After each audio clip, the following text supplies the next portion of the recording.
Good evening, everyone. I'll call the meeting to order. This meeting takes place in the traditional and ancestral territory of the Mi'kmaq people. We are all treaty people. There's no additions or deletions to the agenda.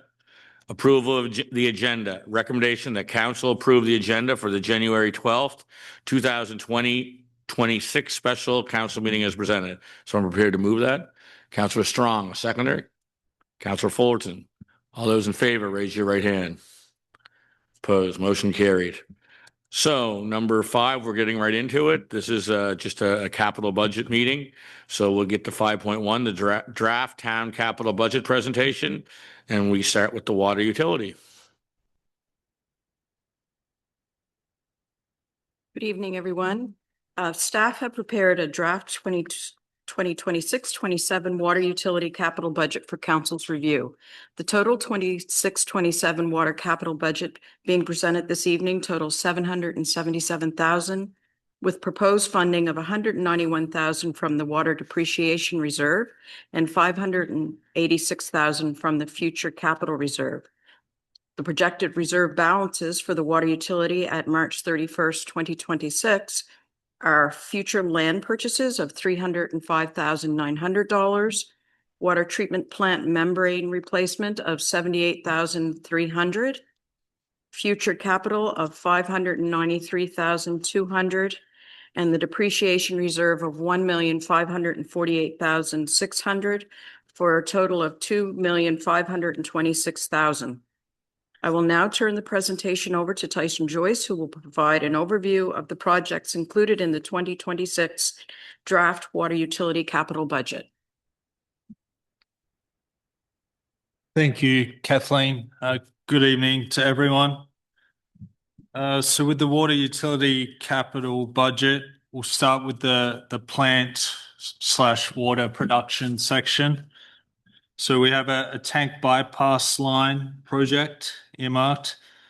So currently the treated water from the plant leaves the plant and goes into the big storage tank that everyone sees on Northwest Road before it travels back through the plant and into the distribution system. So the tank bypass line would allow water to leave the plant and enter the distribution system if the tank needed maintenance or repairs, or there was some other reason we wanted to get the water to town much quicker. So the proposed budget for this project is $586,000. Moving on to building improvements, we have the Armory's exterior improvements. So this is up at the Armory's building, up at 177 Cumberland. Looking at window and door upgrades, repairing rotted boards, painting and shingle upgrades. So a budget of $25,000 for that project. Moving on to the water distribution system, we have the water meter rollout, which is the project that's underway. Those installs have started in January. So that was awarded by council on August 19th, 2025. Budget of $1,048,000. We have our new services, the supply and install of new water services, the new developments. So budget of $20,000 for that. And then replacement hydrants. New hydrants are installed as required and funds placed in the budget yearly for the new hydrants. So budget of $20,000 for that item as well. In terms of the distribution system itself, we have two projects here. So one is the renewal of Maple Avenue. So the project focuses on design work for the renewal of the water main on Maple. So from memory, that water main was installed in 1895. So it's long overdue, and the Maple work will tie in with some other work council will see in the remainder of the town budget. So a budget of $26,000 just for the water main design and water system design there. And then we have the transmission main renewal.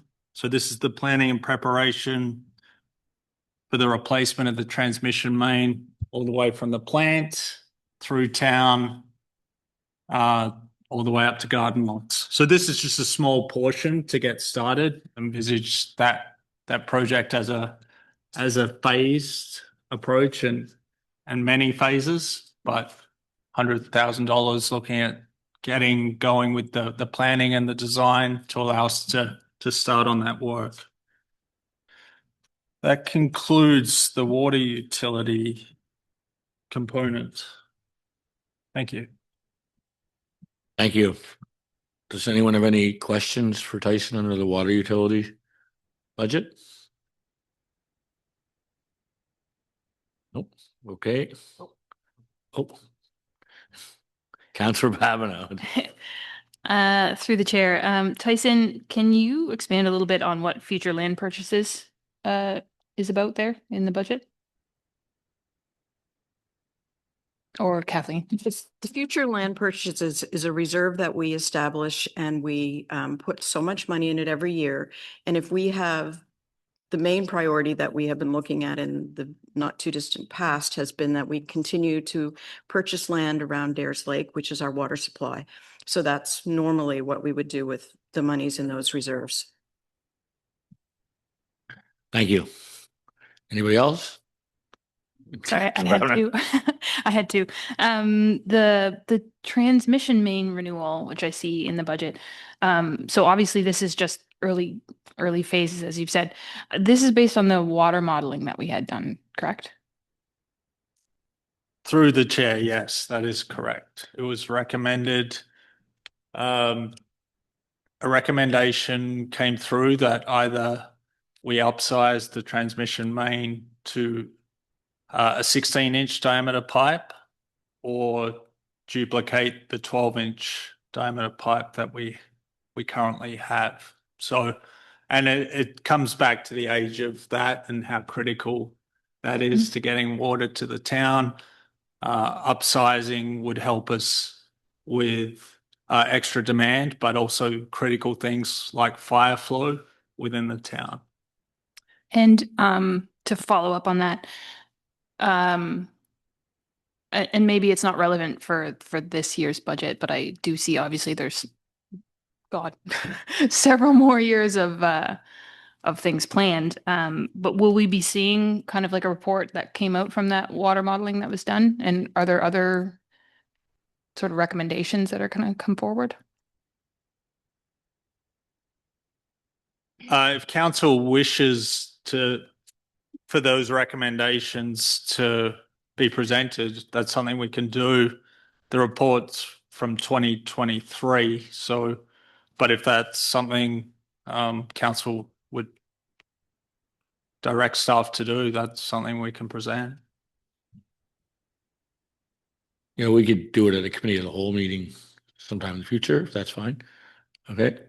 Thank you very much. And glad to see any of us that campaigned the last few years. Glad to see Maple Avenue on there with some work to be done on it. So that's nice to see.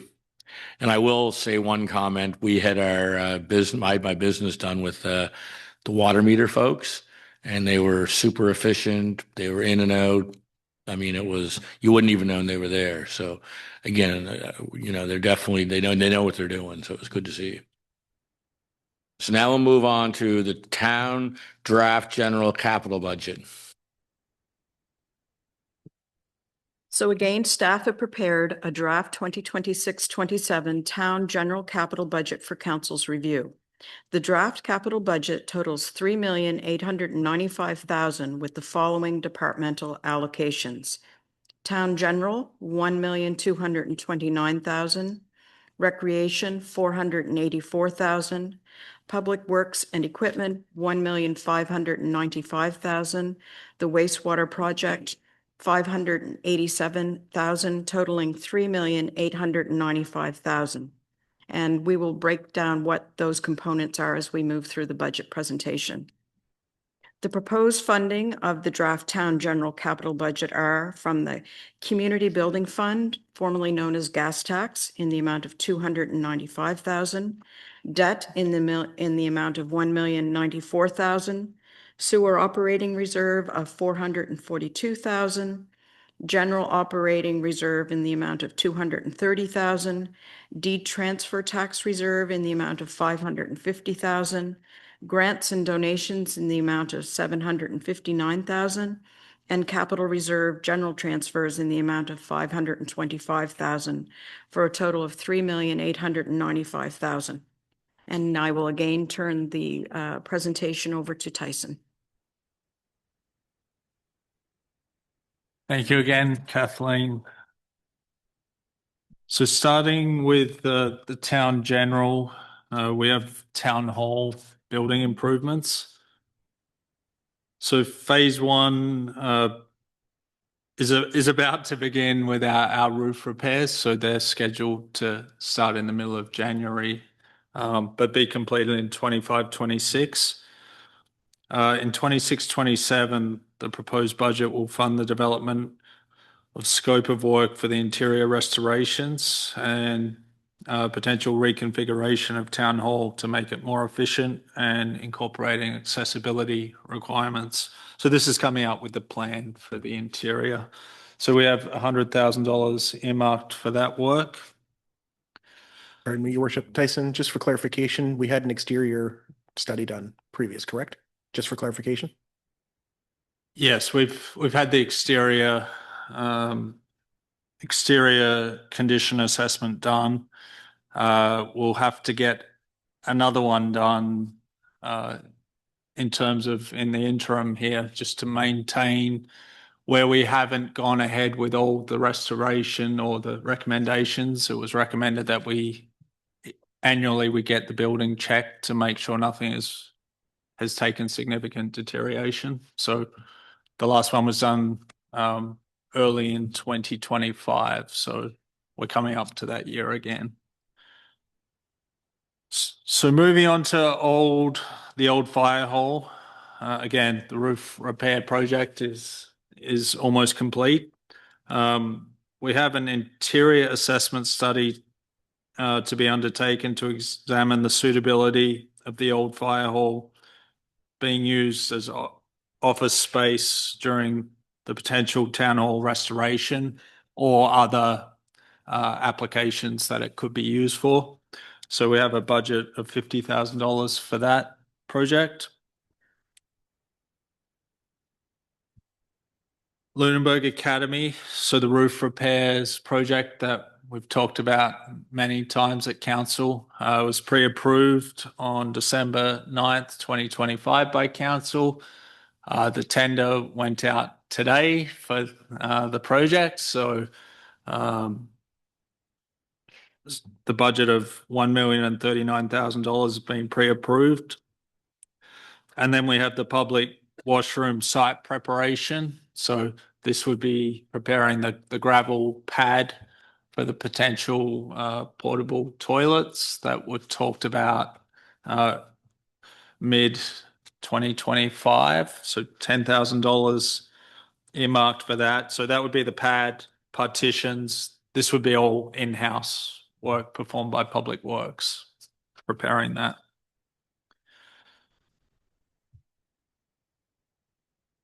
I've got this one, Tyson. Okay.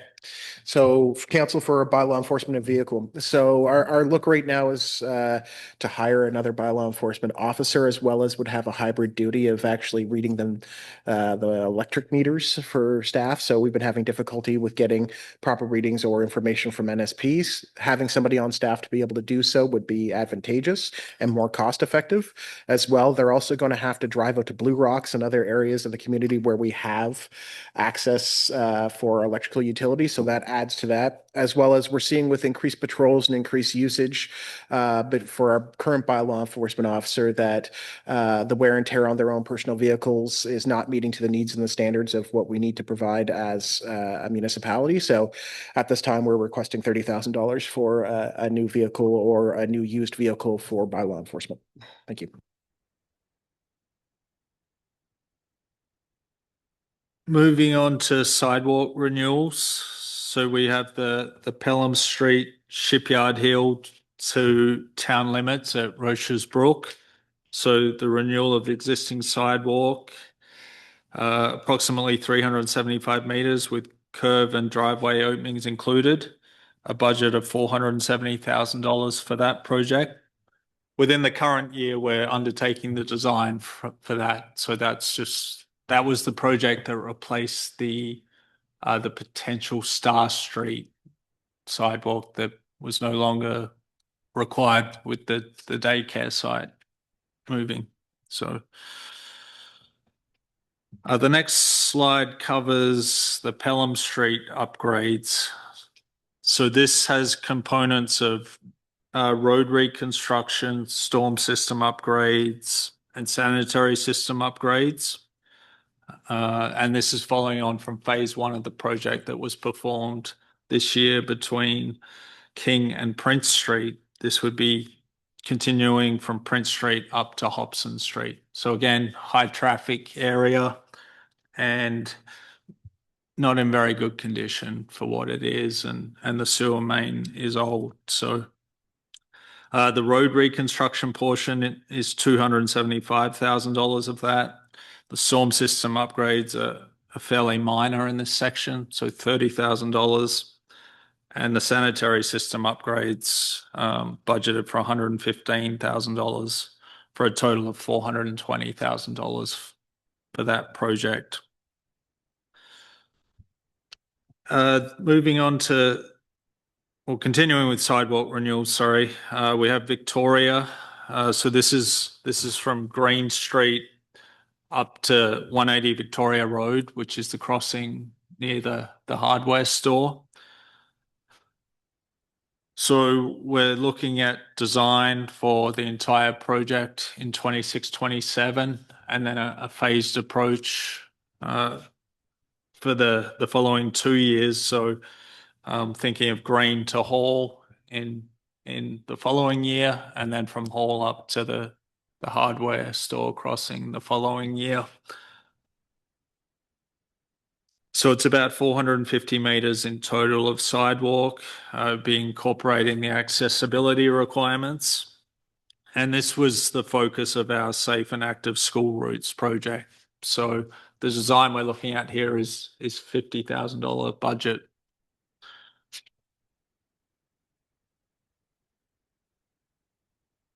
Moving on to new sidewalks. We're looking at a viability study in 2 areas around town. So one of them is along Victoria at James. We've talked about that at council before. So looking at the safest way possible, where we've talked about concerns over sight distances on approaches from Victoria. But looking into the best way possible to add that to the active transportation network that the town has.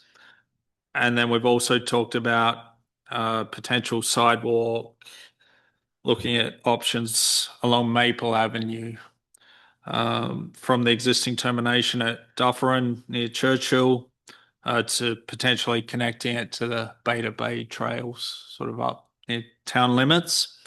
So this would be more coming up with higher level concepts than a firm design, but a budget of $50,000 for that project. So Maple Avenue road reconstruction. So an investigation and design for the road reconstruction to improve the driving surface on Maple Avenue. It also ties into the sidewalk viability that we just talked about and the water main renewal project. So a budget of $50,000 for that component. In terms of street improvements, we have the accessibility improvements. So improvements to existing infrastructure such as parking stalls, grades on ramps, tactile warning strips, widening of sidewalks, adding rails, and we have the new legislation that's coming out early in 2026 as well to take into consideration. So a budget of $25,000 for that work. We have downtown traffic improvements.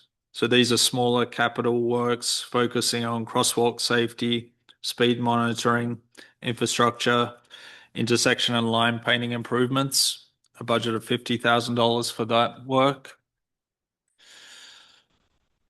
Moving into public works equipment, we have the new salt truck, which is a replacement for the 09. So that was carried in the 25-26 budget, but we're unable to find a suitable replacement. Budget for that item is $380,000. We have a new trackless sidewalk machine. So this would be the machine that's used for salting and ploughing of sidewalks, and also allows us to add a brush for cleaning up debris and dust in the summer. And it's planned that this would complement the existing unit that we have. So a budget of $225,000 for that item. And then we have a miscellaneous tools item, which is often in the capital budget and allows public works to procure an item that either needs replacement or can add to our resources. So a budget of $20,000 for that item. So moving into the wastewater treatment plant, we have the biofilter media. So this is removing and replacing the existing biofilter media material utilized for odor suppression at the wastewater treatment plant and performing general maintenance of the system. So this was also included in the 25-26 budget. But with the plant upgrades going, it just became a little difficult to execute. And the media, we felt comfortable getting another year out of it. But having had our expert come and visit the site in the fall, they're strongly recommending that we prioritize this, and knowing how critical it is to the community. That's why this project continues to be pushed. In terms of the various items, we have the upgrade and replacement of smaller capital items for the plant, budget of $35,000. So this includes equipment that the plant operators use frequently, like probes for their testing and different sorts of lab equipment, those kinds of things that are frequently used in the plant. Moving on to the storm system. So we have the Tannery Road culvert. So staff are collaborating with the coastal communities cohort to focus on the best fit for funding initiatives for the renewal of the existing buried culvert between Victoria Road and Tannery Road. This is planned to undergo the first phase of design, with construction to follow based on funding support. So within the budget document itself, this is one of the projects that has been earmarked for funding support, with the red loop around the large numbers there. So we're working with the team in the CCC to help identify the best opportunities for us to pursue, and then get some support for this project. Moving on to the sanitary system. So we have the Back Harbour Station upgrades. So this lift station's an older lift station and needs several aspects of its functionality assessed and improved. It is expected that there will be some structural improvements to the above ground building to provide more working space, but this may impact some other aspects of the lift station, so the electrical, the access points, etc. And by that, Within that lift station in that room that you can see in the photo, there's the pumps, but it's difficult to move anything within that lift station without impacting other aspects, like on the wall, the electrical panels right there. So any movement to one thing will impact some others. So the scope could grow on that project, but that $32,000 is just to come up with a plan that we can execute. So we have the pump replacement at lift stations, the strategic replacement of pumps at lift stations for asset management purposes. And this just comes back to recognizing the age of our infrastructure and being proactive in maintaining it or replacing it. So a budget of $75,000 for that item. And we have the wastewater treatment plant. So that's the ongoing project. Plant upgrade budget of a bit over $12 million there.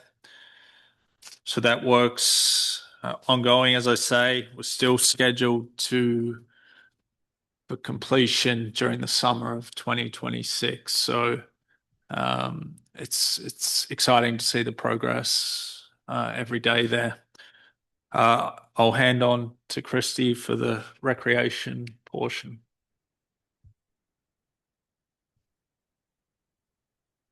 Thank you, Tyson. Good evening, everyone. First, we'll start with our baseball field over at the community center. For this project, we are looking to improve the field drainage. That is often an issue when we have wet conditions. So looking to install a French drain that would be tied into the Balks culvert. And this work would be completed by our own Public Works Department.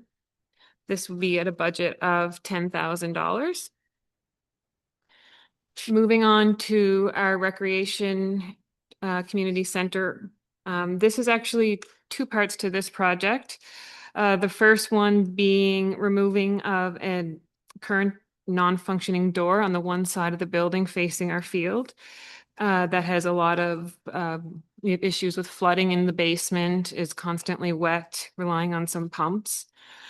So that would be looking to provide a concrete base to be installed there and remove that non-functioning door that provides no service to us. The other part of the work to be done on the building is a result of an accessibility audit that was done in the spring of 2023. Some of the recommendations include an exterior entrance pathways, repairs to the path surface, renovating the stairs, installation of some handrails, and an additional bench for seating. So this two-part project comes in at a budget of $99,000. Moving on to our War Memorial Arena. So we recently had a review completed of the inside of our plant, and when we reviewed the assets, it was determined that we have some outdated infrastructure. Our condenser is from 2012. The compressor is from 1992. We have dehumidifiers that we are unsure of age because they were purchased secondhand. So with this review, there's concerns of age and our maintenance and repairs. Getting replacement parts are almost impossible to acquire if they are available, and if so, have very long lead times. And the concern would be that there would be a plant breakdown and we'd have to close. So the total for this project comes in at $270,000 for our plant. Moving on to a vehicle. So currently, the Recreation Department does not have a vehicle for the department. This budget is looking to fund a purchase of a used 4x4 truck, mid-size, that could provide transportation for staff to maintain our parks, playgrounds, trails, going up to the academy, carrying our tools and equipment, and other various maintenance tasks. So right now, we do not have any way to complete these tasks. This one comes in at a budget of $35,000. And the last piece is a recreation master plan. So that would provide funding to review our current assets and also create a strategic plan for the future of the recreation department for upcoming programming and much needed infrastructure. So the recreation master plan comes in at a budget of $70,000.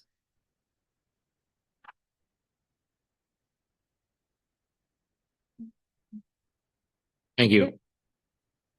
So we can go back and start at the beginning if we want. If anybody has any questions around the table, this is your opportunity to ask staff questions. So who wants to? Counselor Strong?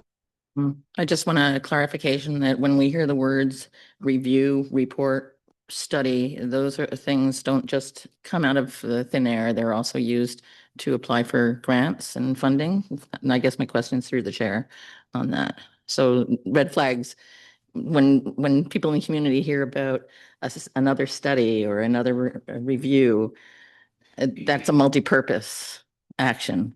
Am I correct? Yeah, well, basically it's the same as our electric utility. We did a complete 5-year capital plan on that. So we had something to take to levels of government to say this is what we needed the money for. Well, it's the same with everything. I mean, and a couple of the ones we have highlighted in the budget with the red circle around it are items that we would have to have a significant plan in place to be able to go to the feds and the province for funding. We just can't say, look, we'd like a couple $1 million to put a new pipe in the Tannery Road, right? We have to have a plan all drawn up. So that's why you have to do a lot of these professionally designed drawings and that in order to even be able to apply for a lot of the funding opportunities that are out there. So that's, I mean, you know, I hate the word report and consultant reports as much as anybody, but the way the system works nowadays, without a report done by a professional firm, you can't even apply for a lot of the funding programs. So yes, you're 100% correct.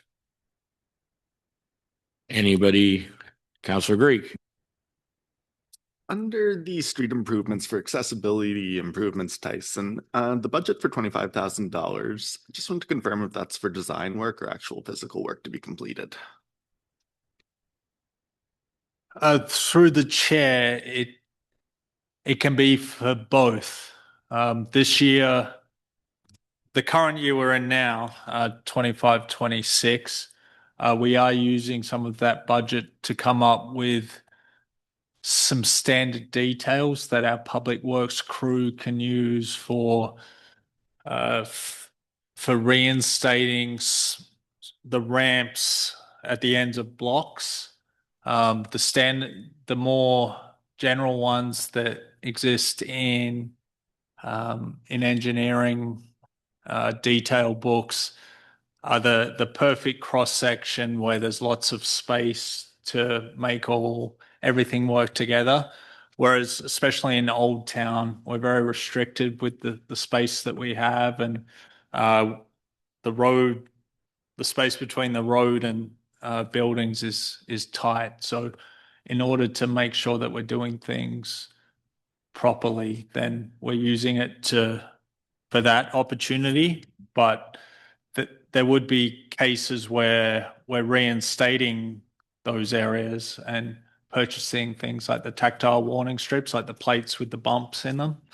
That would be allocated to this budget. When we're putting ramps in where there's not the drop in the sidewalk, sometimes we put asphalt ramps in to meet that. That's the kind of thing that would be in this as well. Upgrades to the accessible parking bays, and the new code has the need for ramps in the immediate vicinity of accessible parking bays. So it's those kinds of opportunities. Thank you. Anybody else? Councillor Daphne?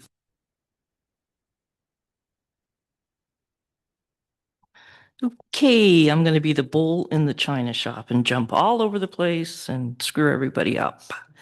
So I have some random comments, some questions. So just we'll go with the flow. First of all, anything that's ever mentioned with the old fire hall, I'm going to be behind that tenfold. That's part of my growing up years, and I'm kind of protective of it. I'm going to need to be sold on the purchasing of 2 pickups. I'm not saying that the bylaw officer, the bylaw department is better than the rec department, vice versa. I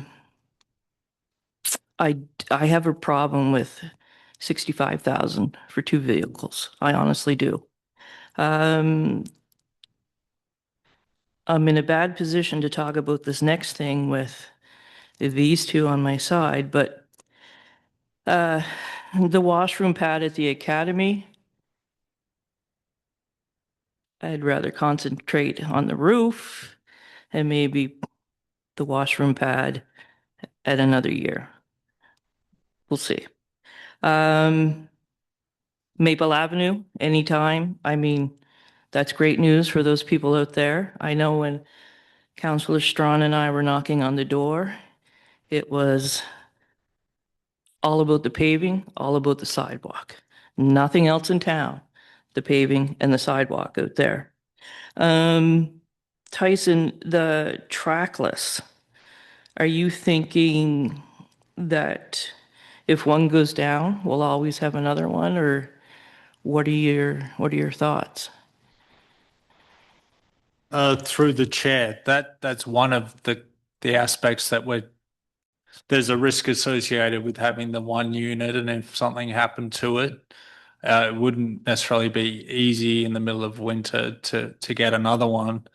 It's also recognizing the size of the sidewalk network we have in town, and at the moment we basically have one person that looks after that, and he does an excellent job, as we all know, and but that doesn't feel like a sustainable model in terms of our organization either. So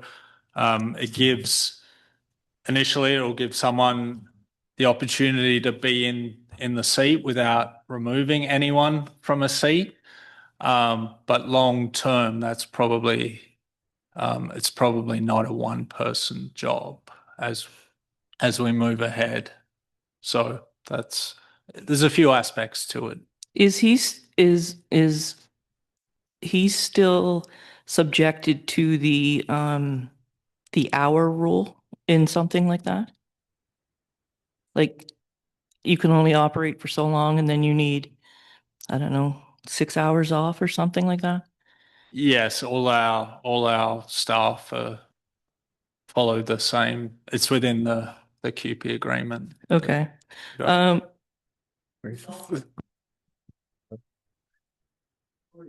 Councillor Daphne, your microphone. Okay, the salt truck. Councillor, before you can jump back, just on the concept of the trackless as well, it's a risk management situation here. As you continue to grow out the space and add more sidewalks, we won't have the staff capability and the time to do it in one standard process. When looking at insurance and looking at our processes that way, it's difficult to judge letting one sidewalk space go until the very end or the next day when you're dealing with a walkable and public space. So looking at it from that also is reducing risk on your public with sidewalks. And then the salt truck. Is it going to be a problem trying to source one this year, or? So through the chair, I think we've talked about previously the issues with the particular model that the rest of our equipment fits, and our strong preference would be to procure a new truck that the plows that we have fit on and all those aspects. So my understanding is that supply chain issue is not resolved yet. I have some awareness that neighbouring municipalities are in a similar situation in terms of this particular brand. So I'm hoping it gets resolved, but as far as I'm aware, it's not resolved yet. So if we wanted to go and release it now to purchase it on the 1st of April, hypothetically, I'm not confident that we could. I gotta check my notes. I was so prepared. I had all my notes written down at home and, well, Yeah. The last thing is the recreation master plan. I don't feel that we as a council have had a really good opportunity for us just to talk about recreation.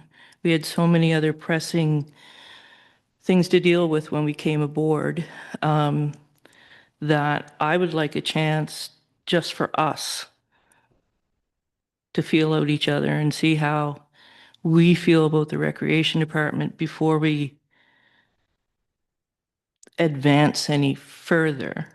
Definitely need a recreation department. I also feel that we should have a recreation committee. But I think we need to talk around the table, see what our ideas are for recreation. And I think I'm done. Thank you. Deputy Mayor? Thank you, Your Worship, and through you to, I'm not sure where I'll start, but I guess maybe just to follow up on what Councillor Daphne just ended on is the Recreation Master Plan. I was wondering if it might not be helpful for us to, if staff are able to source examples of other recreation master plans from other municipalities who may have had a similar plan prepared, because I'm frankly not quite sure what we're talking about. So I think it would be helpful to see what that might look like. And then going back to the start of the discussion, and the discussion and the items identified for town hall and also for the old fire hall. The focus for this current budget year seems to be on plans for interior renovation work and things that are needed on the interior, aside from the roof work that's already underway on both buildings. But otherwise, I was surprised actually that there wasn't further mention of work on exterior for both buildings. I thought there were window issues in the old fire hall, and I knew that the brickwork has been an ongoing issue with this building, and just, securing it for its long-term sustainability. So I'm just wondering where we are with those things, and what seems to be a shift from concentration or focus on exterior to interior.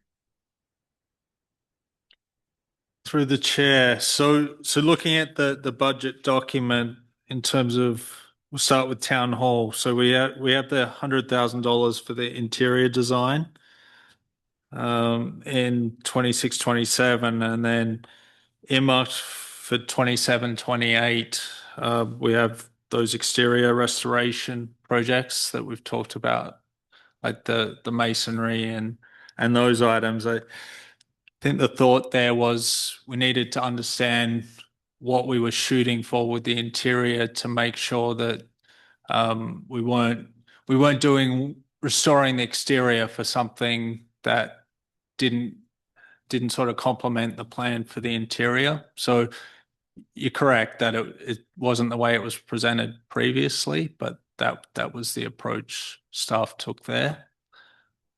So in terms of the old fire hall, there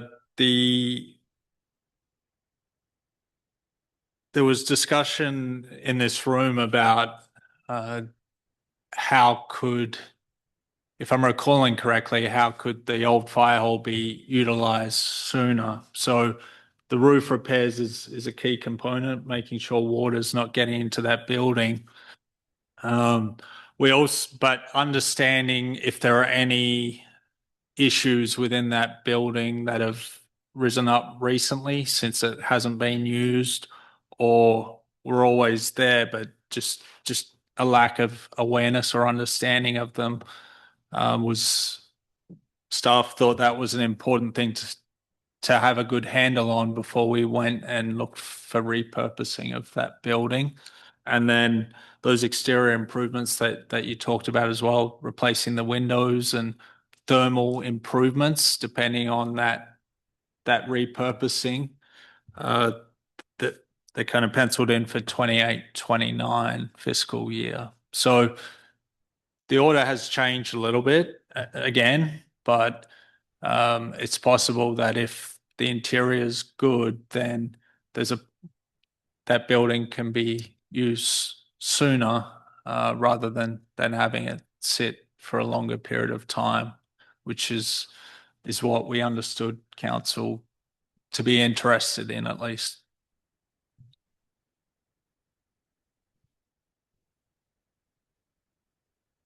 Oh, just okay, further, while I have the floor. Also, and I had questions about the bylaw enforcement vehicle. Was wondering, and Councillor Daphne, I think, assumed there might be talking about a truck, and I was not sure if we were talking about a truck or a small car, or whether there might be a possibility to go electric with something that would be used primarily, for time, short distances, that kind of thing.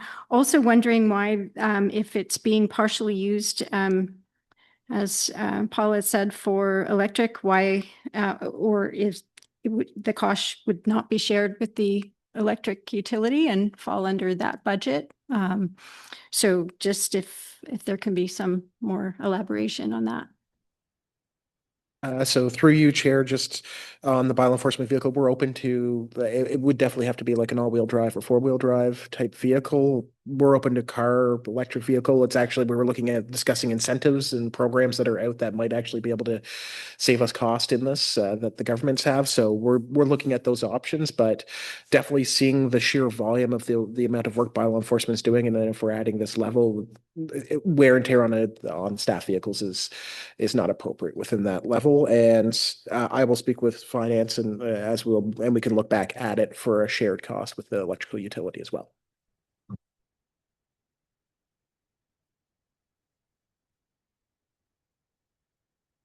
All right, press the button, it didn't work.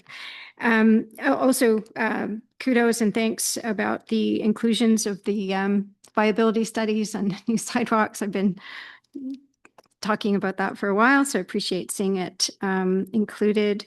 And likewise, as was stated earlier, Maple Avenue, the attention given to that area. Further to Councillor Greek's question, had some or further questions about street improvements and accessibility, and what might be included there, and wondering actually about on King Street, there are bump outs at Montague and at Lincoln, at those intersections of King, but not at Pelham, and that I know is problematic, and I don't know if that's part of what could be included or if it's ever been considered by Public Works as a future consideration in capital improvements like this. Better defined parking and better for pedestrian safety too. Through the chair, yes, we do have a concept to shorten up, to create the bump outs that I think you're describing.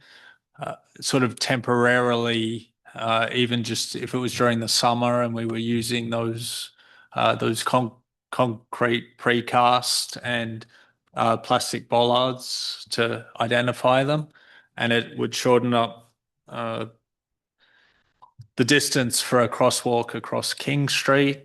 And there are some other ideas there as well. It may come back to the type of crosswalk painting we use as well. In terms of the pattern, rather than using those parallel lines, there might be more effective ways to make it easy to identify for the drivers. I know we've talked about King and Lincoln in this room as well. So some opportunities like that. There are definitely some plans there for creating those opportunities to make it safer for pedestrians and give drivers, more opportunity to see pedestrians, because we all know these challenging locations. Like Duke and Pelham is another spot sort of near the bank. If there's vehicle parked right there, Personally, I feel like I've got to slow down on approaching that just in case someone pops out from behind.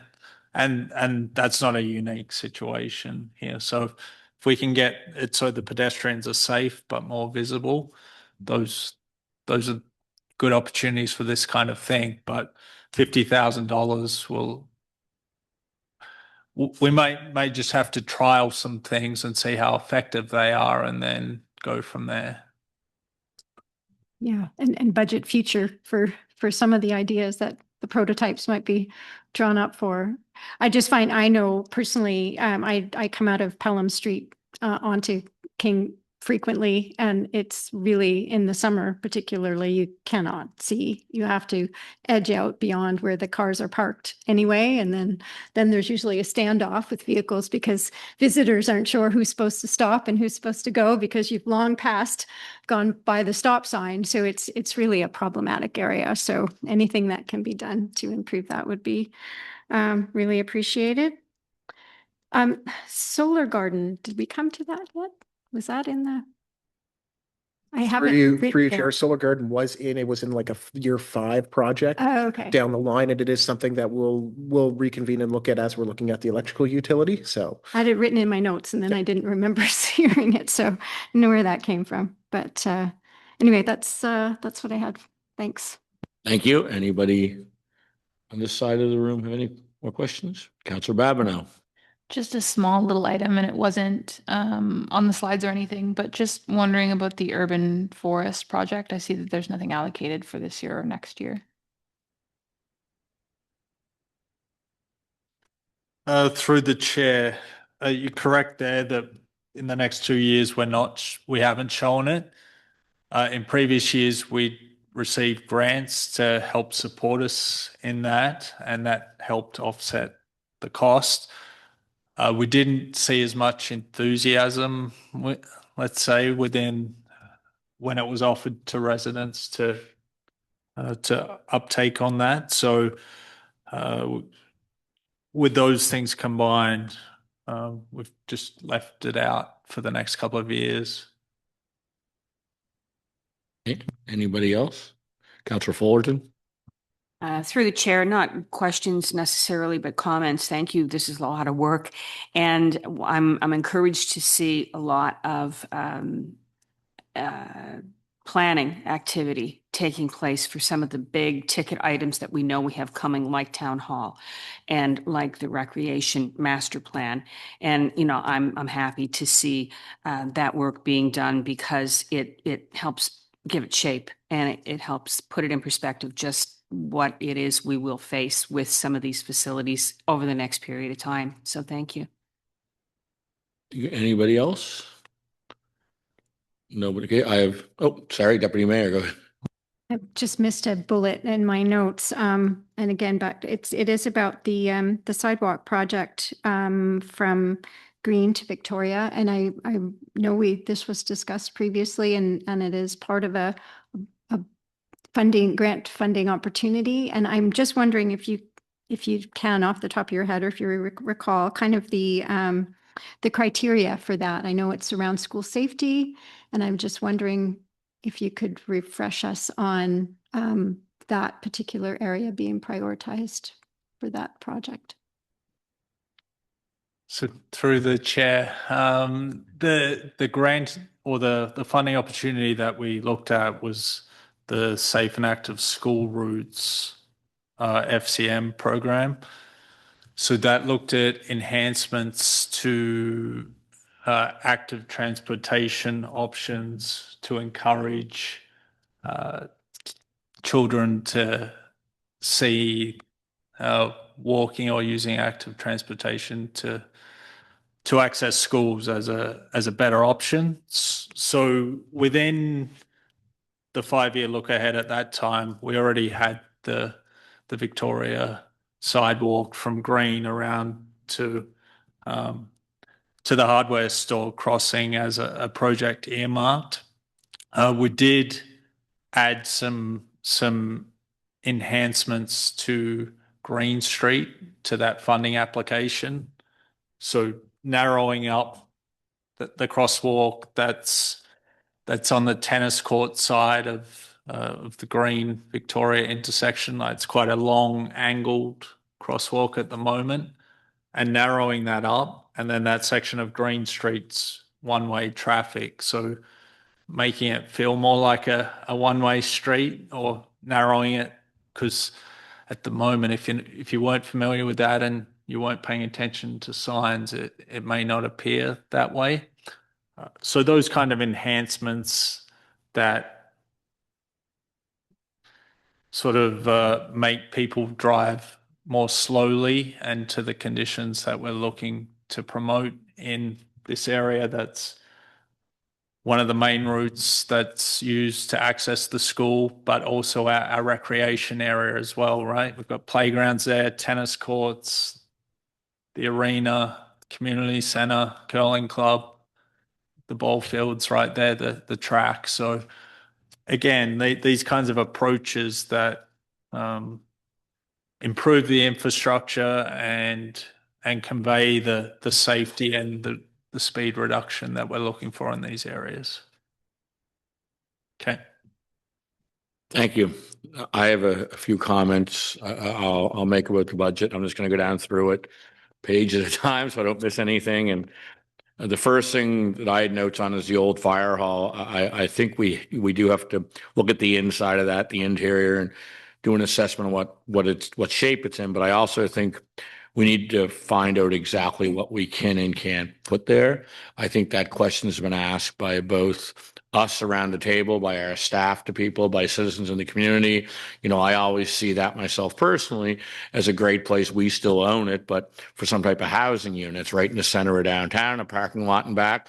But then we're told we're not allowed to have that because it's not because it's part of the civic square. But I think you're allowed to repurpose buildings as long as the exterior doesn't change that much. So we have to get an answer to from somebody, and there has to be somebody in Parks Canada that can actually answer that question, because it's ridiculous that it's been sitting there for 5 years and it's not getting better. I mean, we fixed the roof finally, but it was sitting there for 4 years, just falling down. So, I mean, that to me, should have never happened. I, along with Councillor Daphne, what she said earlier, I would be hesitant to do anything with a public washroom up at the academy grounds until we find out exactly what's happening with the roof. If we get the funding we're hoping for with the roof, then I'd have no problem. But if we are responsible to come up with whatever it might be to do the roof, I don't know where we're going to find another $10,000 to do the washroom pad. But, I'm quite confident we will get funding for the roof, but at this time I'd have a hard time approving that.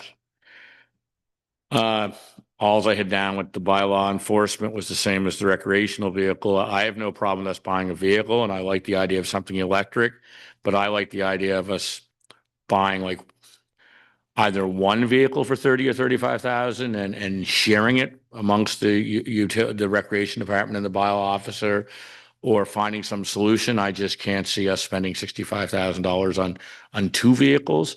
When I was on council like 15 years ago, I know that was, a long time ago. I think we had 1 half-ton truck, and now we have 3 or 4 because we have a water treatment plant that's outside of town and a wastewater plant that's here. So I understand why, but the more vehicles we buy, the more the expenses are going to be down the road. So I'd like to see that as a combined purchase at 30. I mean, you must be able to buy something decent this day and age for 30 or 35 grand and be able to share it. Those are my thoughts there.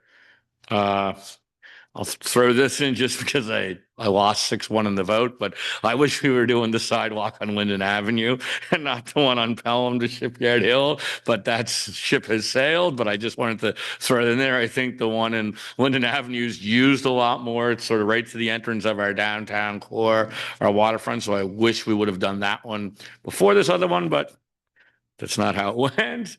And the next question, I do have a question on the Pelham Street reconstruction. Those people did a tremendous job on that first section. So we're going to do phase 2. Is there a phase 3 to go up to the next corner, or is phase 2 where we're stopping at this point? It's like Hobson Street, sort of the end, or?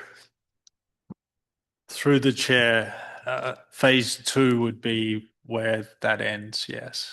But do we have plans like to do phase 3 another year to go to the next corner to, I'd have to double check, but I know that Pelham was included in a project that was done. It was long before I started with the town, but there was storm separation done on Lincoln and then Pelham Street in that direction. I'd have to double check if it was from Hobson on. If it wasn't, then it's yeah. So if it was done from Hobson on, then we should be good. Yeah. okay, thank you. That's good to hear. I really like the James Road and Maple Avenue sidewalk discussion, the study to find out what it's going to cost, what we need there. The James Road one is a serious safety issue as far as I'm concerned, the way cars fly in there past the pet store. And Maple Avenue, like I said earlier, all you had to do was go knock on doors a year and a half ago, and you can hear about the displeasure of the citizens on Maple Avenue with their road, lack of sidewalk and everything. So I'm glad to see that on the radar. Yeah, talking with downtown traffic improvements. I've seen it somewhere as I've been in the last year and a half. Rather than those concrete things that you put out, some towns have like flower pot, like wooden planters, big, long, like 6, 7 feet long planters that look nicer and they're actually more substantial because, believe it or not, I've seen probably 10 people drive over the one or get stuck on the one by TD Canada Trust because if the sun's glaring the wrong way or they're not paying really good attention, they look and they think it's just a painted line until they actually drive over it and they realize it's not. So it would be hard to mistake a planter. You know, me probably shouldn't be driving around that corner if you do that. So could we look into something? It also looks a lot nicer. So maybe we could look at something like that. And I totally agree with the trackless. I think that we've been very fortunate not to have a major breakdown. And we're also very fortunate that that we have the employee that we have working that piece of equipment every time it's needed, because I can't say enough about that piece of equipment or that person. And anyone that's been here from 15 years ago or 10 years ago knows how important the biofilter is. And really, the Tannery Road one, as we talked earlier, that's really to get the plans, because obviously if we do the Tannery Road culvert, that'll only be done if we can get some serious amount of, help from other levels of government. I mean, that's going to be a $10 million or whatever project. So obviously we're not doing that on our own. And besides that, I don't really, like I said, the only other thing was the truck for the recreation department. If we could combine the two vehicles into one, I'd be much happier. And as for all the work in the ice plant and the recreation master plan, I support both. I just have a problem with the fact that 60% of the users or more, might even be closer to 70% of the users, do not live in town. So I really wish we could sit down at the table with our neighbors and see, if there was some opportunities there for them to share some costs of this. They certainly share the lion's share of cost of the LCLC. They're partners actually with the town of Bridgewater in that project. And I just think that we don't want to treat anyone different, whether they live in Ecom, Seacom, wherever, when they use the rink. That's a nightmare. But I do think that we should be getting some more financial help from our neighbors next door. So maybe we could arrange a meeting with staff or something when it comes to the operating budget. But that's the only thing that concerns me, is that, we're going to spend $300,000 fixing our arena, which I think we should do, and 65 to 70% of the users don't pay taxes in town. So, Deputy Mayor. I'd just like to jump off on that one too, or comment further, I guess. And I don't know, Kathleen may recall that there were opportunities in the past when it was a major capital project for recreation facilities, We used to have a representative from MODL sit on our Recreation Commission, and usually they would bring that up for discussion with among their counselors. So I'm not sure what in this current environment, what the proper approach would be, but maybe an opportunity to discuss that with our municipal neighbors. I know that they've helped with funding of the roof at the community center and maybe some recreational things at the arena before, and that was done with sitting down with them and doing exactly what you're talking about. I think that's a great idea because I don't think they all realize actually what they do pay to our recreation department, because they used to give us 40 grand annually for our operating. I think the last year or two that's been cut in half. So when I asked that question to one, they didn't even realize it used to be 40, right? So I think just maybe a little meeting with them might help the situation, because I think all of us working together is the way to go moving forward. And we have a good relationship with our neighbors. So maybe we can sit down at the table and come up with some kind of a proposal. But those are really my 2 cents worth that add up to a lot of millions. But anyways, I have nothing else to say at this time. Does anyone else around the table have anything they want to ask? Okay. So then we're going to move on to 5.2, Town General Capital and Operating Reserves. Thank you, Your Worship. So you'll notice within your package that we have a report that outlines where we are in the 5-year capital budget and the town general funds. The next 5 years is totaling 27.6 million. This is excluding the fire department. Included in that is another 6.5 million. The projected funding in fiscal for the 26-27 includes 1.1 million in debt, and fiscal 27-28 to 2031 includes another 4 million of projected debt and financing. Additionally, there are 2 critical infrastructure projects, the town general fund. So that's the town hall restoration that you see highlighted in your circle in red, as well as the Tannery Road stormwater culvert, which you also saw circled in red, which these total $13.2 million. And there is no funding allocated and set aside for these projects. While staff will currently actively seek grants and funding for these projects, that grant funding is not guaranteed, and we have to look into fiscal sustainability within this. So considering these factors, the town's reserves are not keeping pace with the town's infrastructure needs. The following project is capital reserve balances for the fiscal year ending in March 31st, 26. So this includes other equipment, ice resurfacer reserves, public works equipment, fire equipment, CCBF, your former gas tax, and your deed transfers, 1.9 million. The following project operating reserve balances for up to your March 31st, 26. So you have your salt reserve, you have your fire protection reserve, your election expenses, sewer reserve general, plant upgrade, and biofilter media. Recreation, pro kids, your operating reserve general, and your operating reserve surplus. So that's approximately $2.9 million. Coming off the books within this next year is actually going to be close to 1.3 million when you're talking your plant upgrades and your biofilter media. That's coming out of the reserves here. So based on the level of funding required for the capital needs, staff are recommending a specific capital infrastructure reserve actually be created and established. So this is focusing on our next large capital projects and budgets. Based on the unfunded projects and the amount of debt financing required to fund future projects, this reserve is, and I can't say this enough, urgently needed, and will be incorporated into the 26-27 operating budget with a minimum recommendation of a 10-cent increase. Based on the 25-26 assessment levels, this will generate approximately $430,000 during the fiscal 26-27. To offset this, any major impacts and increase to those who have low or fixed income taxpayers, staff are also recommending increasing the individual tax exemption.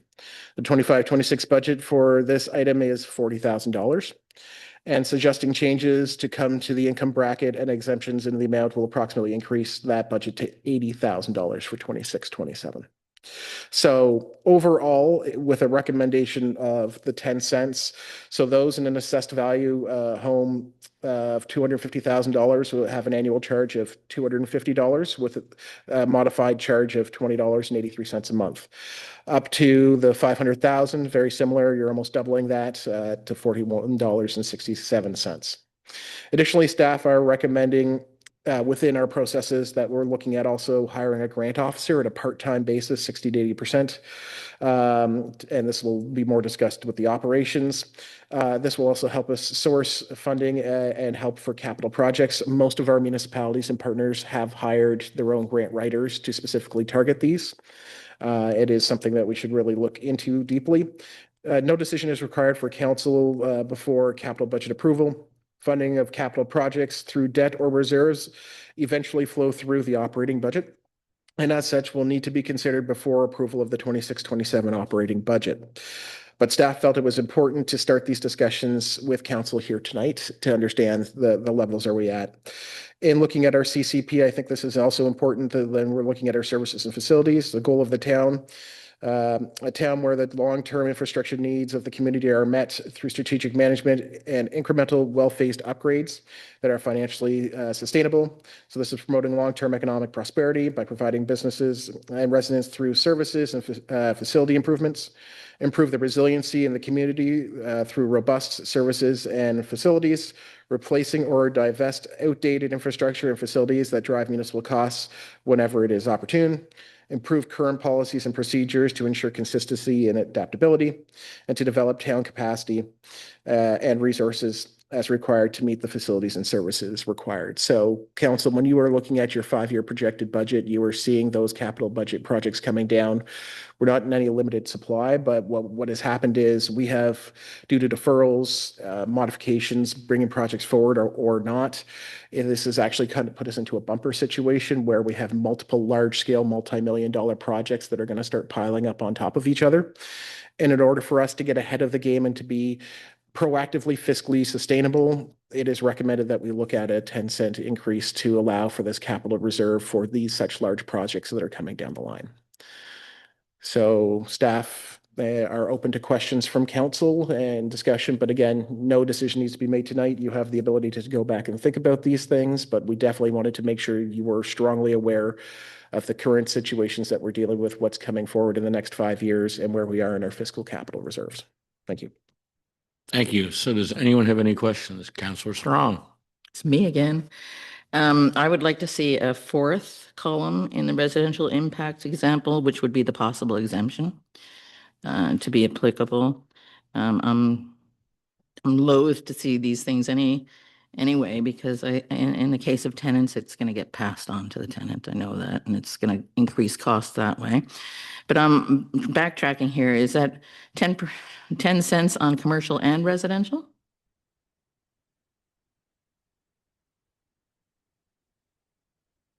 Okay. And we're Three. looking at Yes, an increase in electricity in another application to increase electricity this coming year too? Through you, Chair, that's correct. We would be looking at a general rate increase again. And a general question, I know we have someone coming to speak to us about the PVSC, and the mail outs are going out now, and there will be an 8% increase in assessments across the board throughout the province. So how will that impact the bottom line of our income this coming year? That 8% just gets added onto? Okay. These are I'll also direct it to Kathleen here. So at this point in time, we haven't had the opportunity to go through that process and look at where we are with our assessments and how that's going to compare into a tax rate. That's the step that we're working on right now, is the operational side.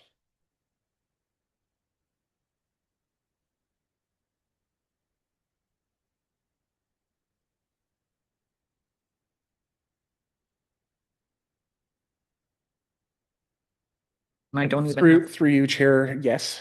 Due to the cyber attacks, we've actually had a lack of we are still getting information, but it is coming on a shorter notice. We're not getting it in a more rapid response. And also they're reading, like our readings is once a month. So they're sending somebody individually out specifically for that.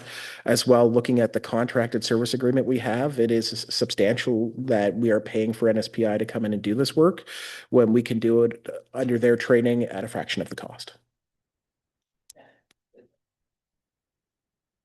Okay, anybody else? Deputy Mayor?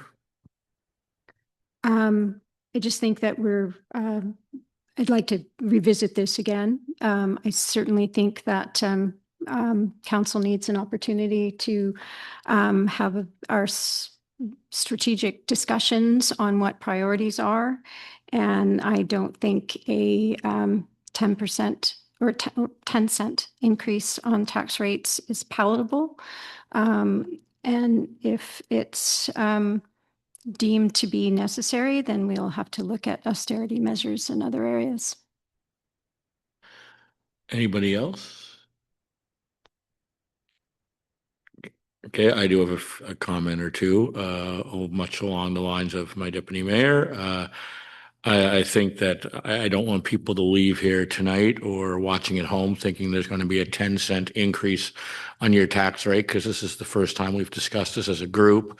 So we have to have time to get together and discuss this. I'll be honest, I would be hard pressed to believe it would be a 10-cent increase around this table when we get to the final budgeted numbers. I understand we haven't raised our residential rate in 10 or 12 years, which was probably a mistake. I'm one that always likes, 1 cent or 2 cents a year. Then the impact doesn't seem so strong, but because it hasn't been doesn't mean that 10 cents is going to be any more acceptable. So, I as well would have to wait till the assessment roll comes in and a lot of other things come in before I would ever consider even discussing a 10-cent increase in 1 year. I realize our neighbors have done it a couple of times now, but that doesn't matter. All we talk about around this table and around the community is affordable housing and affordable rent and finding places for people to live. Well, the one thing we can't do is be part of the reason that people that currently have a place to live don't have a place to live anymore because they can't afford it. And that's all a 10-cent on per 100 increase will do. It'll drive tenants that are currently renting in Lunenburg out of their apartments and rental units, because we all know that the landlord isn't going to bear the brunt of the increase. And why would they? They're a business and they're going to pass it along. So again, I've always been this way, and I don't think I've changed. Whatever the CPI is at the end of the year, which last year I think was 2.1%, which is around 3.5 cents. I could live with a CPI increase because that's what everybody's wages and everything else went up. I won't be able to live with a 10-cent increase at this time unless there's a lot more convincing happening between now and whenever we pass the operating budget. But I just felt I should get my opinions out there on the table now, so everybody knows that where I sit anyway. So that's all I have to say on the 10-cent increase. So anybody else have anything else to say on that one? Councillor Daphne. Along the lines of the mayor, I need a little bit more info, but it'll be over my dead body if we raise it 10 cents. I'd sooner put on a Leafs jersey than raise the tax rate by 10 cents. I just can't. I know for people in my little circle of love, the landscaping industry and stuff like that, Jamie's right. The landlord is going to pass it down to us. 11 years ago, I came within 2 hours of leaving Lunenburg because there was nothing here for us to rent. Can't tell you what kind of a feeling that was. And I don't want anybody else to ever feel like that. I know there are some right now. I'm presently dealing with a young girl who has a bunch of challenges, but yeah, it'll be over my dead body. Anybody else want to comment on anything? Councillor Babineau? Just wondering if for future discussions, we could maybe have the tax rates from some of the other South Shore municipalities sort of gathered up for us. And also if somebody could confirm when the last time was that we raised our residential tax rate and by how much. Thanks.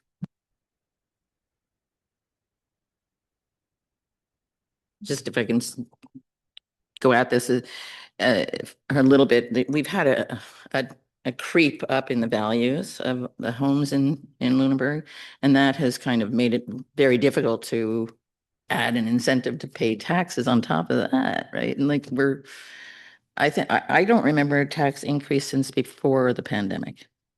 So it's been quite a while. When I was on council 15 years ago, the residential rate was, I think, 136 or 137, and we're basically there now. It was lower than that at one point, then it went up, but we haven't had, but that still doesn't make it right to do it all at once. And when we get those numbers for other municipalities, I know Kathleen got them, I think last year, the year before, when I asked for them, we have to take into consideration too what else is on there, because our residential rate or our tax rate has everything inclusive. You might look at one of our neighbors and they might have a tax rate of whatever, then they have an infrastructure tax, and then they have a fire tax, or they have a street light tax or whatever, right? And ours is all inclusive, so we have to make sure we're comparing apples to apples, because the rate itself really doesn't give you the full picture. Like one of our neighboring communities that's a town has a much lower residential rate than us, but they have two other taxes, you might as well say, on there that add up to be substantial if you would put it on a cent value. But their rate itself, if you look at their rate, looks really low. But then they have, I think, a fire department tax and an infrastructure tax, right? So we have to make sure we have the numbers that we're actually comparing apples to apples when we do that. I think it'll be important. We're going to sit down in early February and discuss our strategic, strategic plan a little more thoroughly, get things put in place. And I think now that we know what we see in front of us and the full financial impact of what this might entail, I think it'll give us a better opportunity as a team to come back and say, okay, this looks great, but maybe we're not going to do that this year because, again, I don't know if I'm going to jump out of the building like Councillor Downey says, but I wouldn't be supporting a 10-cent increase on the tax rate at this point. So this is a long process. So I just don't want the citizens that are watching or hearing this tonight to lose their minds yet, because this is far from a done deal. So we have a tendency to jump all over social media right after something's said and blow each other up. We'll give this group sitting around here an opportunity to come back with a number that might be more reasonable before we start getting blown up on social media. That's all I have to say on that. Anybody else have anything to say? Okay, so next part of the agenda is public input session. So there's one person signed up to speak. And like always, after the one person speaks, if more people want to get up and say something, you can. Some people were late coming in. We took the sheet away. So we always like to give the citizens an opportunity to voice their concerns. So Robert, you're up.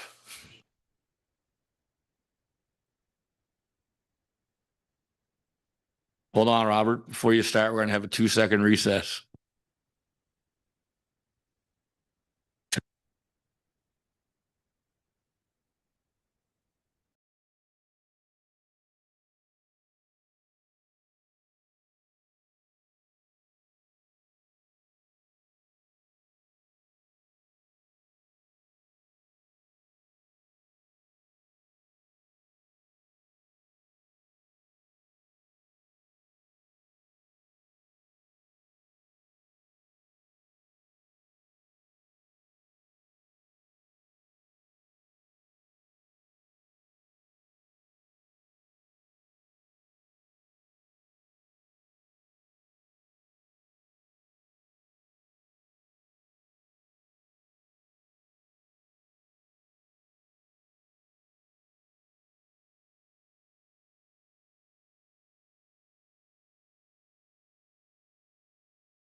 Okay, we'll get back to the meeting. Robert, you're up. Robert Young from Lunenburg here.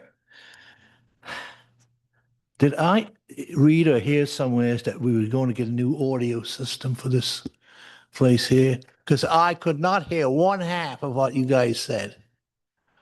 So is that in the works? We've talked about it, but I didn't see it in the budget anywhere. So Okay. we've definitely had different gear here and tested it out, but I don't know what the plan is. Okay. It may be an operational discussion, but it also could come into when we're looking at the building, but it is something that we're aware that we need to modify. Okay. First off, is a water utility, future land purchases. What do you mean by that? More land around Dares Lake or what? Okay. Well, that was fast. This will not take long, I'll tell you. Have it all marked off here. Water meters. Water meters. Are we required to have water meters now by provincial government? Whether we like it or not. Okay. Now we know. Renewal Maple Avenue.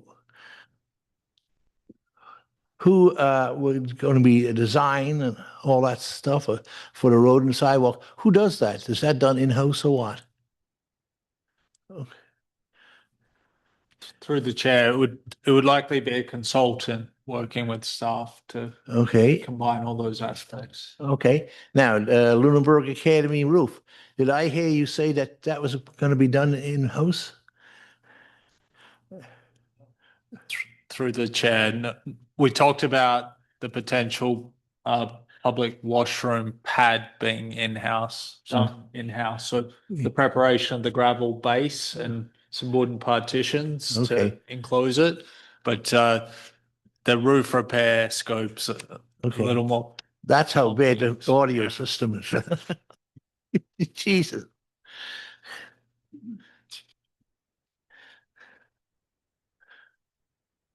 Yeah, that's Lunenburg Academy. Let's see now. Getting way ahead of myself. Pelham Street, Prince Street, and the road repair there. Do we do the planning in-house or do we have to bring somebody in to consult on that too?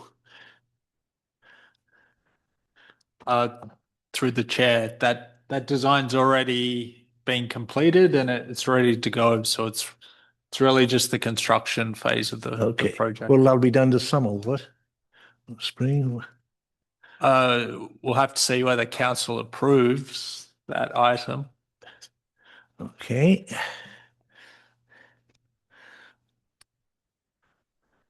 Wastewater treatment plant, let's see. Biofilter media. If we put biofilters into this plant and the other one gets finished up, can we transfer it to the new plant? So through the chair, the biofilter that's there now will essentially be retained. The project involves removing and replacing the organic material that forms part of the biofilter. It's critical to its function. So it has a lifespan of about 7 years from when it's installed. Okay. So we're at that point now. Okay. And in generating energy for the treatment plant, did I understand, I got from somewhere that it was going to be solar panels generating energy, or did I dream that myself? Through the chair, in previous years, there was a study conducted about whether solar power would be helpful at the water treatment plant and the wastewater treatment plant. The area, if I'm recalling the report correctly, the area with the wastewater treatment plant earmarked it was a combination of roof panels, but also the area that's used as the compost site at the moment, up above where Public Works stockpiles material. So if it was made into a solar garden, it would mean that we would lose the current function of that area. So at that time where that's within town limits and the town's electric utility supplies the wastewater treatment plant at the moment, that wasn't seen as a priority. Okay, the Tannery Road culvert, where is it? Is that next to Corky Woods? Or?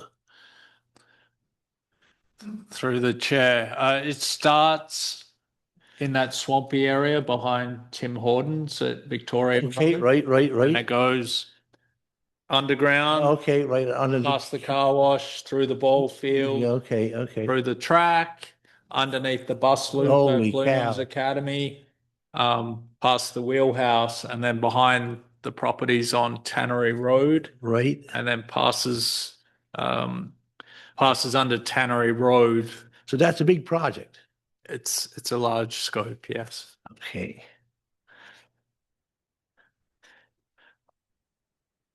Come on.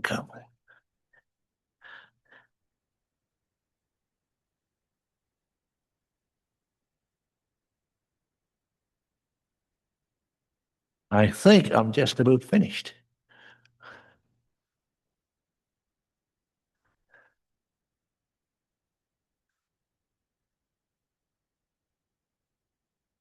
What is our tax rate now anyways? I forget. Is it 136?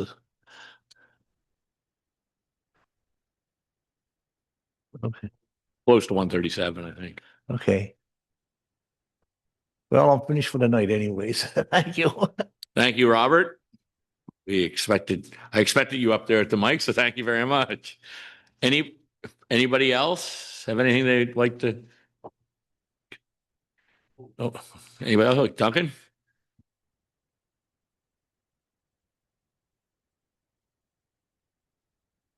Thank you, Duncan Kroll, 45 McDonald Street. I wanted to thank the CEO for bringing forward this last item on the dedicated capital reserve fund, because I think we need to start to talk about and figure out how we're going to pay for all of these capital projects. For the town alone, $34 million over the next 10 years. I do not know what the right amount is. I think all I know is that we need this fund. I don't believe we have any alternative. We're going to have to start, and by we, I mean me and people in this room are going to have to start paying for it. And I think we best get used to that idea. I also like the idea of the dedicated resource for trying to access external funding. Someone going out getting those grants. I believe that's more important than another truck, because I think we can leverage a hell of a lot more money with that resource. Thanks. Thank you. A lot of organizations actually hire a fundraising person, a grant writer now, because they pay for themselves with one grant, for example, a year. So anybody else? Anything? Mark, come on down. You're the next contestant.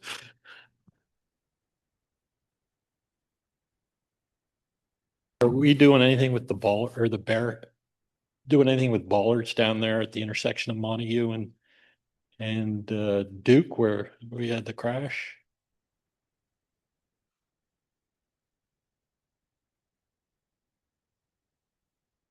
Sorry, through the chair.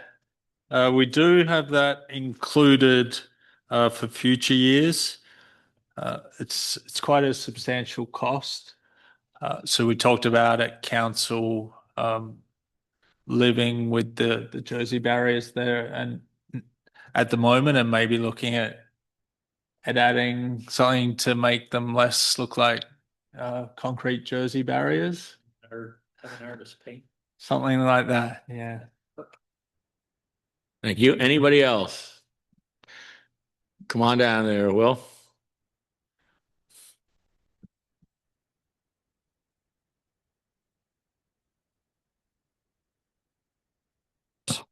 Everybody has a little something to say. Sometimes people become a little negative about this tax business and so forth and so on. I'd just like to commend the council and this meeting tonight for the terrific way things have gone. And I'd like to mention something that happened last week and give some credit, if I can, to whomever it's due. there was a tree, and there still is a part of a tree next to my house. And I looked out one day and there's a big limb about to fall. So I thought, gosh, I should notify somebody under the rubric of community risk reduction, which is, as you all know, part of fire prevention. So I rang up, talked to somebody, and they said, we'll look into it. The next day I got a call back. Gee, we've looked at it. We've brought the people together, and we had the UN, and we had the Public Works Committee, and we had the Protective Services Committee, and we had the fire department. We had all these people consulted. And the next thing I got was a phone call. They're going to come over and take a look and see if the limb can be taken down. And I'm looking out my window. And at that point, I see 2 Nova Scotia power trucks coming up, 2 or 3 pickup trucks, because they have a lot of those. And as I'm talking, phone rings again. And I don't know who it was, but a very pleasant woman said, they're going to look and see if the limb can come down. And right away, I can see that they're doing that because I'm looking out the window at the event. And I said, well, thank you so much for getting back to me. So I hung up and I watched as they did all this and started taking down this limb, which could have caused a real problem, I think, at some point. So up goes one of the pole diggers and the other one's a bucket truck. And the phone rings again. They're actually going to take down the limb, the voice says. I said, yeah, I know, I can see it. Thank you so much. And it was such great service. Hung up. And they continued. They put the strap on the limb. They brought it down, put it on the ground. Phone rings again. They've taken down the limb. I said, I know. I've got a video of the whole thing. And I just want to say, you could go anywhere you want. The province, you wouldn't get that kind of public service. Hell, terrific. And thank you. Thank you. Anybody else? Come on down.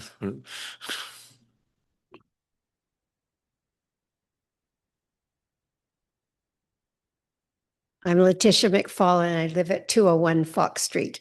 And I don't mean to be trite or silly, but it seems to me that the bylaw officer could ride a bike. We could get a golf cart for him, for whoever that person is. We could look at some alternative ways besides an electric car for $65,000. I think, I guess when I look at all of the money that we've got into consultants, and thank you, Allison, for saying that we need that information in order to be able to look for funding and so on. That makes so much more sense. But as we're hiring those consultants, I can't help but think, and I know people think it's trite, but this is a unique UNESCO site. And we tend to get, like when we talk about fixing up a sidewalk, we put in a suburban sidewalk and we put in a suburban, and maybe that works in our suburb, right? That makes good sense. But in Old Town, it doesn't make sense. And so I guess my point is, when we're hiring these consultants, one of the ways we can get funding is because our proposal is unique, because it is special, because it is different. And we need to start thinking about the uniqueness of how we solve the problems we've got. And I know we have to meet bylaws and all that criteria for sure. But, all of that is based not on an old UNESCO site. It's actually based on mostly suburbs across this country. And so I think we need to give some more thought to who we hire and the solutions to what we have. There are other solutions. And I think all of us should have golf carts and we should park outside the town, and that would be wonderful. Anyway, thank you. And thank you for all your hard work. I do appreciate it. Thank you. Anybody else? Okay. If everybody is finished, do we have a closed session? There's nothing in closed session, so I'll ask for a motion for adjournment. Moved by Deputy Mayor, seconded by Councilor Babineau. Thank you very much, everybody, for attending tonight, and see you maybe tomorrow night.